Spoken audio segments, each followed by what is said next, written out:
राजकुमारों, मेरे पुत्रों, मैंने तुम्हारी मनोकामना पूरी कर दी है। तुम्हें ऋषि जमदग्नि की गाय सुशीला भागी थी ना? मैं तुम्हें यह दिखाना चाहता था कि तुम्हारा पिता अपने पुत्रों से कितना प्रेम करता है। मैं सुशीला को ले आया हूं। सुशीला बाहर उपस्थित है, तुम जाकर देख सकते हो। सम्राट शास्त्रार्जुन की जय, पिताश्री की जय। हमें गर्व है कि ईश्वर ने हमें इतना प्रेमी पिता दिया है। हमें आप पर गर्व है पिताश्री। आपने हमारी हार्दिक इच्छा पूरी कर दी है पिताश्री। ये तो तुम्हारे भाग्य अच्छे थे पुत्रों कि परशुराम अपने पिता से झगड़ा करके आश्रम से कहीं दूर चला गया था। नहीं तो सुशीला को यहां तक लाना इतना सरल नहीं था। तुमने सत्य ही कहा था पुत्रों। सुशीला एक चमत्कारी गाय है। मैं उसके चमत्कार अपनी आंखों से देख चुका हूं। क्या सुशीला ने आपके लिए कोई बाधा उत्पन्न की? बाधा? पुत्र, यदि मैंने ऋषि जमदग्नि को अपनी ढाल ना बना लिया होता तो संभवतः ना मेरी सेना बचती ना मैं। यदि मैंने सुशीला को लाने का वचन ना दिया होता तो मैं ये जोखिम कदापि ना उठाता। आपको कोटि कोटि धन्यवाद। पुत्र, सुशीला जैसी चमत्कारी गाय के ना रहने से ऋषि जमदग्नि तो हमारा कुछ नहीं बिगाड़ सकता, परंतु परशुराम की मुझे अब भी चिंता है। पिता पुत्र के मार्ग अलग हो चुके हैं, अब हमें क्या चिंता? रक्त जल से गाढ़ा होता है पुत्र। इस झगड़े की अवधि पर भरोसा करना बहुत बड़ी मूर्खता होगी। परशुराम बलवान है, उसे जीत पाना बहुत कठिन है। जो रावण को इतने कड़े पैरे से छुड़ा कर ले जा सकता है, उसकी शक्ति को कम समझना आत्महत्या करना होगा। मैं अकेला उसका सामना नहीं कर सकता। हम चारों आपके साथ हैं पिताश्री, और अपने जीवन के अंतिम क्षण तक आपके साथ रहेंगे। तुम चारों का साथ भी मेरे लिए पर्याप्त नहीं होगा पुत्र। इसलिए मैंने निर्णय लिया है कि जिस प्रकार परशुराम भार्गवों को एकत्रित कर रहा है, उसी प्रकार मैं भी क्षत्रियों को संगठित करूंगा। क्षत्रिय वंशों ने मेरा साथ देने का निर्णय लिया है। मैंने कल ही उनकी सभा बुलाई है। चलो भाइयों, पहले सुशीला के दर्शन तो कर लिए जाएं। चलो चलो चलो चलो।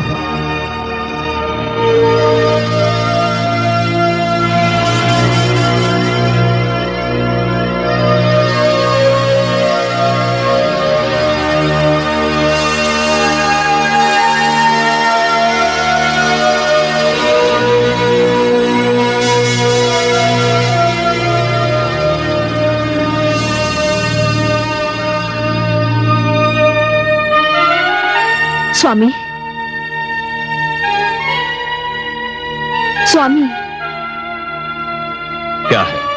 मुझे ये बताया गया है कि आप ऋषिवर जमदग्नि के आश्रम से सुशीला नामक गौ का अपहरण कर ले आए हैं। आपने ठीक ही सुना महारानी। क्या मैं जान सकती हूँ कि ऐसा क्यों किया गया है? आप ये क्यों जानना चाहती हैं? मैं भी माता हूँ, गौ भी माता होती है। क्या एक माता का दूसरी माता के विषय में चिंतित होना अस्वाभाविक है? मैं जानना चाहती हूँ कि सुशीला को अपहरण करने की क्या आवश्यकता थी? सुशीला हमारे पुत्रों को भागी थी महारानी, और उनकी इच्छा थी कि उसे यहां लाया जाए, क्योंकि उस गौ का स्थान राजा का भवन है, ऋषि का आश्रम नहीं। इस कारण हम उसे यहां ले आए। स्वामी, संतान की इच्छा पूरी करना पिता का धर्म है, और मैं समझता हूं कि संतान की इच्छा पूरी हो जाने पर प्रसन्न होना माता का भी धर्म होता है। संतान को उनके अधिकार और कर्तव्य की पहचान कराना उसकी माता और उसके पिता दोनों का धर्म है। संतान को जीवन का वो अनुभव नहीं होता जो माता पिता को होता है। क्या कहना चाहती हैं? स्वामी, संतान की हर इच्छा पूरी करना, चाहे वो उचित हो या अनुचित, उनके साथ बैर करना है, उन्हें पथ भ्रष्ट करना है।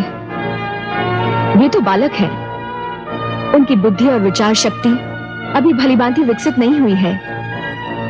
उन्हें तो कुछ भी भा सकता है, वो अच्छा हो या बुरा, उचित हो या अनुचित। उन्हें यह बताना कि उनकी कौन सी मांग उचित है और कौन सी अनुचित आपका और मेरा धर्म है। और मुझे दुख है कि आपने अपना धर्म नहीं निभाया। महारानी, यदि संतान कोई ऐसी इच्छा प्रकट करे जो नैतिक रूप से अनुचित और अमान्य हो, तो माता पिता का कर्तव्य है कि उसे समझाए प्यार से, और नाकाम चले तो दृढ़ता से। सुशीला का अपहरण और ऋषि जमदग्नि पर प्राणलेवा आक्रमण जैसे 2 महान पाप आपने किए हैं। स्वामी, कहीं हमारे परिवार को इनका दंड न भोगना पड़े। आप व्यर्थ में अपना समय नष्ट कर रही हैं महारानी। जो होना था वो हो चुका। और मुझे ये भय है महाराज कि जो होना है वो भी होकर रहेगा।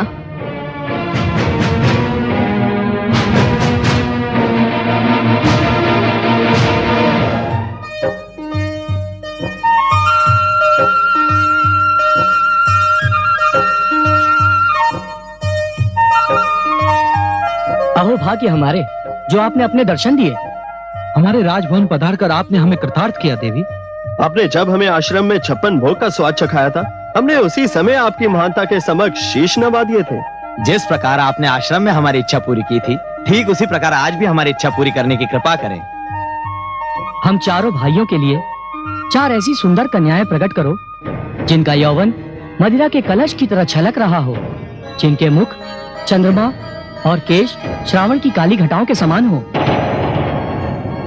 परंतु ठहरो, सुरा के बिना सुंदरी का क्या आनंद।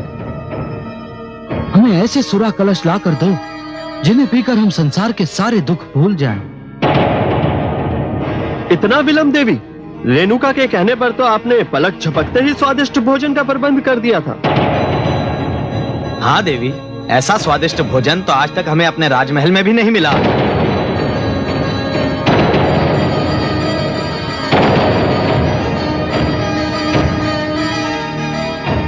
क्या हो गया सुशीला को? तुम हमारे आदेश का पालन क्यों नहीं कर रही? कहीं हमारे साथ छल तो नहीं हुआ? कैसा छल बंधुश्री? ये तो सुशीला ज्ञाति नहीं होती। जमदग्नि ने छल किया है हमारे साथ। ये वो गौ नहीं है। अवश्य ही ये कोई साधारण गऊ है। ए गौ, हम तुझे अंतिम अवसर देते हैं, हमारी इच्छा पूरी कर दे, नहीं तो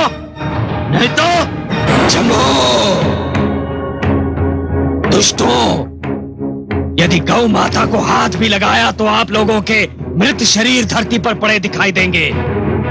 कितने निर्लज्ज और निर्दयी हो तुम लोग। गौ जैसे एक भोले भाले पशु पर अत्याचार कर रहे हो। ये अपना चमत्कार नहीं दिखा रही है। हमारी कोई इच्छा पूरी नहीं कर रही। हमें वो नहीं दे रही जो हम चाहते हैं। मूर्ख, ये पवित्र गौ है। ये वही भेंट करती है जो पवित्र होता है। तुम दुष्कर्मियों की अपवित्र और अनैतिक इच्छाएं ये पूर्ण नहीं करती। ये तो अपवित्र स्थान पर रहना भी सहन नहीं करती।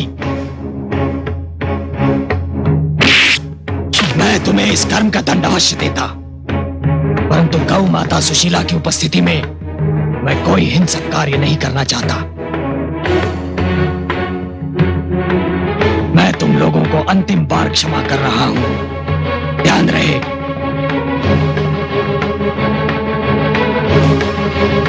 चलिए माता, ये स्थान आपके लिए अपवित्र है। चलिए।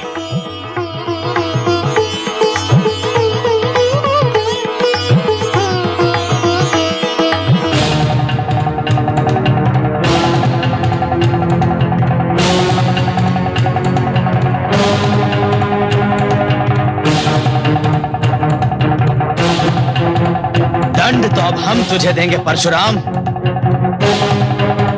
इससे पहले कि जमदग्नि के आश्रम में पहुंचे, हम चारों को वहां पहुंचना होगा। चलो भाइयों।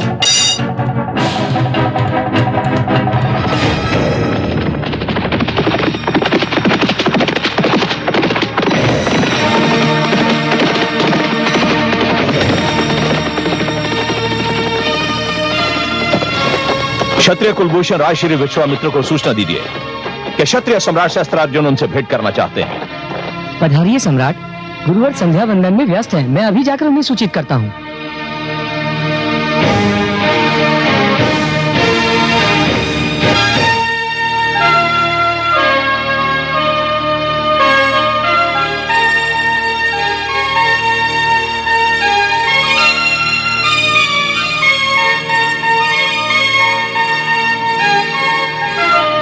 क्षमा कीजिए गुरुवर। कहो वत्स। गुरुवर, सम्राट सहस्त्रार्जुन बाहर आपकी प्रतीक्षा कर रहे हैं। उन्हें यहाँ ले आऊं? नहीं, मैं चलता हूं।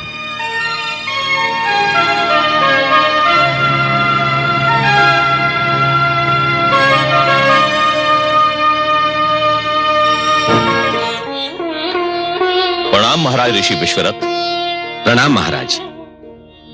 तुमने मुझे विश्वरथ के नाम से संबोधित किया है।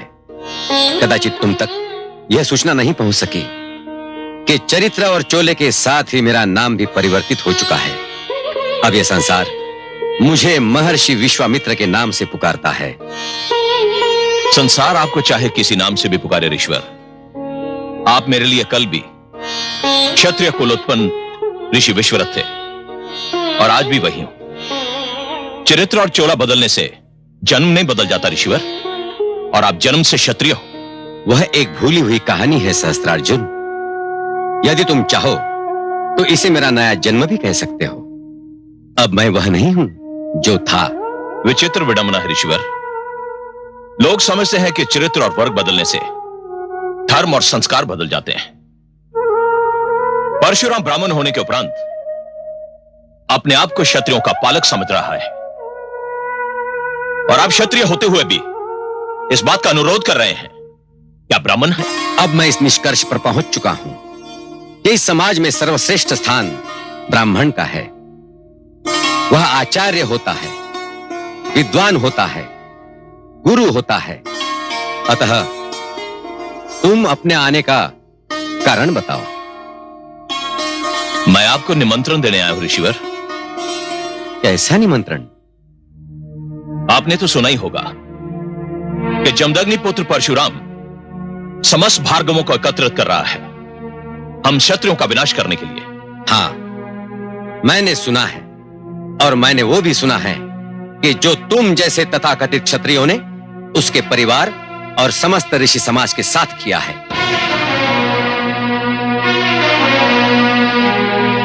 मैंने जो कुछ भी किया है ऋषिवर, वह क्षत्रिय समाज की प्रभुसत्ता स्थापित करने के लिए किया था, और जो कुछ भी करूंगा उसी उद्देश्य के साथ करूंगा। मैं आपको न्योता देने आया ऋषिवर कि आप क्षत्रिय समाज के पुनर्गठन में मेरा सहयोग दें। तो तुम मुझसे जाति के नाम पर सहयोग मांगने आए हो? यही समझ लीजिए ऋषिवर। तब तो मुझे खेद है सहस्त्रार्जुन कि मैं तुम्हें निराश ही करूंगा। मैं जातिवाद के पक्षपात को मानव समाज की प्रगति की राह का सबसे बड़ा रोड़ा समझता हूं। हे सहस्त्रार्जुन, तुम्हारे पिता श्री कृतवीर्य एक महान व्यक्ति थे, और भगवान दत्तात्रेय ने भी तुम्हें प्रसन्न होकर सहस्त्र बाहुओं का बल दिया था। वो इसलिए नहीं कि तुम्हारे सहस्त्र बाहु अत्याचार के सहस्त्र द्वार खोल दे। तो आप इस बात से सहमत नहीं है ऋषिवर कि हम क्षत्रियों को अपने बचाव के लिए एक होना चाहिए? तुम आक्रमण को बचाव कहते हो, अत्याचार को आत्मरक्षा समझते हो। नहीं सहस्त्रार्जुन, मैं तुमसे तनिक भी सहमत नहीं। तुम आज किस मुंह से क्षत्रिय एकता की बात कर रहे हो? क्या तुम भूल गए कि तुमने स्वयं 25 क्षत्रिय राजाओं का वध किया था? मेरा तुम्हें यह परामर्श है कि वो डगर छोड़ दो जो विनाश की ओर जाती है। जाओ, चले जाओ यहां से। मैं तुम्हारे लिए कुछ भी नहीं कर सकता।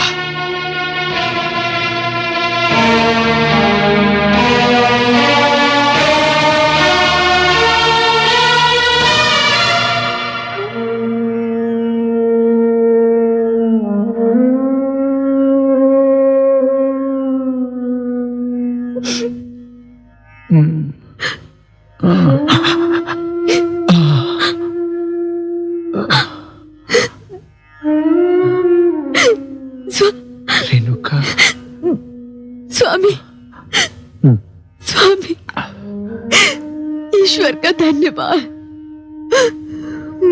रेणुका, मेरा राम, मेरा परशुराम कहाँ है? किधर गया है? हाँ? स्वामी, दुष्ट शास्त्रार्जुन सुशीला को लेकर चला गया है और परशुराम उसी को लेने गया है।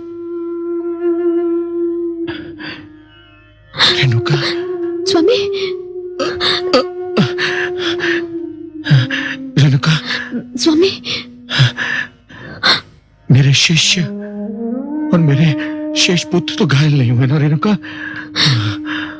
आप चिंता न करें स्वामी, उनके घाव साधारण हैं। मैंने उन्हें विश्राम करने का आदेश भी दे दिया है। वे विश्राम कर रहे होंगे। ईश्वर का धन्यवाद कि आप मूर्छा से बाहर आ गए। आपको मूर्छित देखकर मैं तो घबरा ही गई थी। पहले मूर्छित देखा था, अब मृत देखोगी। तुम्हारे पुत्र परशुराम ने हमारा अपमान किया था। हमारा अपमान किया तो जान लेगा कि हमारा अपमान करने का परिणाम क्या होता है।